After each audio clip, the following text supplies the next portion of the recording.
Kinakampihan ko raw ang mga diskaya. Hindi po, tuntunin natin from the beginning. I am very consistent. Ang batas po ang aking sinusunod, ang tinutuntun ko. And 2 p.m., Your Honor. Kasi kaya importante po ang aking itatanong sana sapagkat kaninang tinatanong ko siya, pinipilit niya yung opinion niya na kinakailangan talaga magsoli yung mga diskaya para tanggapin niya yung aplikasyon. Wala naman po talaga sa batas yun. Ipipilit ba ang opinion ng isang undersecretary o isang secretary ng Department of Justice samantalang maliwanag na maliwanag po ang requisites ng batas? Itingnan mo po natin ngayon, Mr. Chair, ang dilemma nitong dalawang mag-asawang ito. Narinig po natin ang supplemental affidavits nila. Sa aking palagay, very extensive revelation ng mga pangyayari na ating binubuksan ngayon. Ngunit dahil nga nagpahayag kayo ng opinion ninyo, ito po yung kanina pa pinipilit ko na parang na-discredit na sila kasi kung ikukumpara sila kay Bryce Hernandez, mas kapani-paniwala si Bryce Hernandez. Masasakripisyo ngayon, whatever is the quality o madidiminis ngayon ang veracity ng kanilang testimony. Ito po yung kanina pa gusto ko nang sabihin sana. Paano natin paniniwalaan sila ngayon kung nakapagpahayag na tayo ng opinion tungkol kung sino po yung dapat paniwalaan dito? For the record, Your Honor, naniniwala ako sa kanilang mga pahayag ngayon. Alam niyo, yung credibility, relative yan eh. At one point, si Bryce Hernandez, as I also mentioned, was not credible. He started becoming credible because of new revelations. Afterwards, he may not be credible again. Relative po yan eh. Kaya Hindi po, pwedeng, wala pong cast in stone na credibility, walang cast in stone, especially in a hearing like this. yung pinakamaingat nga po na gagawin natin, minumungkahi ko, Mr. Chair, na huwag na po tayong magbigay ng opinion. Makikita naman po natin sa pagdaan ng in the course of our discussion kung sino talaga ang maglilinaw na makikita nating nakakatulong sa ating pagdinig. Ito lang po ang gusto kong sabihin. Pangalawa po, ang mga diskaya lamang ang unang nagbigay ng sworn affidavit nung i-float ko po yung paraan na maaaring makatulong sila ng higit sa pagtuklas natin kung sino talaga yung mga proponents. Wala namang iba eh. Sila yung nakipag-unahan. At dahil doon, naimungkahi ko nga, sapagkat yun naman ay nasa batas talaga. Nasa Section 4 po nung batas ng WPP.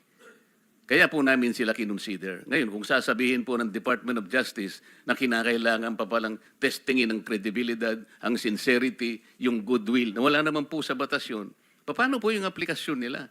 So sa mga tweet, yung batas po, yung batas mismo na tinatadhana para sa mga ganitong klaseng pagkakataon, hindi po nabibigyan ng katuparan. Ang sinasabi po nila, kinakampihan ko raw ang mga diskaya. Hindi po, tuntunin natin from the beginning. I am very consistent. Ang batas po ang aking sinusunod, ang tinutuntun ko. Meron po kasing isang taong nagsabi, nag-intriga, nagpalabas ng kung anong klaseng intriga, na ako raw po, o maring hindi ako, isa raw mambabatas ang lumapit sa diskaya, humihingi raw po ng 1 billion pesos. Para po yatang nagkasundo sa 120 million na lang. Isip-isipin po ninyo, kapatid po yata yun ng ating colleague, si Ben Tulfo.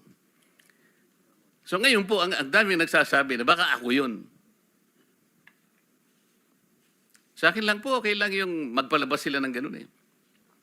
Basta may maniwala lang sana na mas maraming tao na hindi totoo ang sinasabi. Para sa akin, okay na po yun eh. Mr. Diskaya, meron bang pagkakataon ako nagpahaging sa iyo ng kahit ano pa? Your Honor, wala po talaga. Saan ang galing yung binanggit ni Ben Tulfo na merong isang mambabatas? Your Honor, wala po akong idea, Your Honor. Hindi po Ben Tulfo, Ramon Tulfo pala. Sorry. Your Honor, wala po akong idea, Your Honor, kung saan po nanggaling.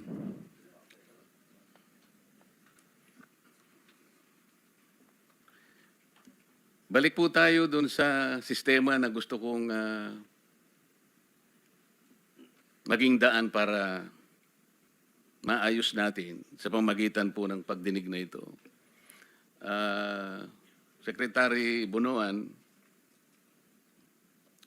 o kaya si Yusek Kati, kung sino man po ang pwedeng sumagot sa inyo. Natukoy na po natin kanina yung taba ng budget na halos 1 trillion pesos ay talagang naidagdag sa budget na hindi naman kailangan. At ngayon po, ito yung ating pinagtatalunan. Sino po bang may kagagawan kung bakit lumubo ng ganito ng budget na hindi naman natin kailangan? Halimbawa po, yung mga party list, yung Sec Cati or Sec Bunuan, meron kayong Code 160. Magkano po ba yung binibigay nyo sa mga congressmen na party list? Magkano po ba yung nakatoka para sa kanila? Your Honor, I think we are allocating 160 million per party list. 160 million, Your Honor. Sa party list po yun? Sa party list, Your Honor. Yung regular po na congressman. The regular congressman, the allocation is based on a formula that we have already agreed. Average po. Well, Kasi 300 something congressmen. Tama bang i-assume na mag-average sila ng 1 billion bawat isa? 1 billion, Your Honor. Sorry. Opo. On the average, Your Honor, maybe. Kaya nga po, tingnan niyo po niyo yung lopsided. Tingnan po niyo yung pagkakaya. Pag party list ka, masaya ka na po sa 150. Nagsimula pa po yun, 130. Totoo po yan. Kasi po matagal akong nag-party list. Kaya po pag sinabi ng speaker sa amin, ang para sa inyo, ganito, magsimula na kayong maglista. Nationwide po ang constituency ng party list. Kaya po, magsimula. Saan mo dadalhin yung 150 million buong Pilipinas? Kaya po merong isang barangay, sasabihin ko sa kanila, pwede bang 500,000 na lang muna kayo? Kasi paghahatian po ninyo ito. Sasabihin sa amin ng ibang mga barangay kapitan, sa kubeta lang po, hindi na po kakasa ito. Kawawang-kawawa po ang party list. Regular, 1 billion. Samantalang ang distrito po niya, lalong-lalo na po kung Batanes. Ilang tao lang ba ang Batanes? Yung butante yata ron, 9,000 lang ang butante. Pero meron siyang 1 billion. Ang party list, nationwide ang constituency, masaya ka na sa 150. Ito yung sistema pong mali. Hindi ko malaman paano po rin yung ina-allocate. Yung allocation po ang problema rito. Yung pong code na 143, USEC, para saan po yun? Magkano po ang nakatoka ron? Pwede pong i-clarify, ano po yung 143? Yung pong mga insertions, magkano po yun? Kanina po pinag-usapan natin. Sa Congress, magkano po yun? Sa House of Representatives. Yung House of Representatives, Your Honor, meron yung leadership fund din. Natapos na po tayo doon. Okay. Sama-sama na po doon. Nasa 450B na po yun. Pati yung allocable. Yes, Your Honor. Yeah. Yun po yung...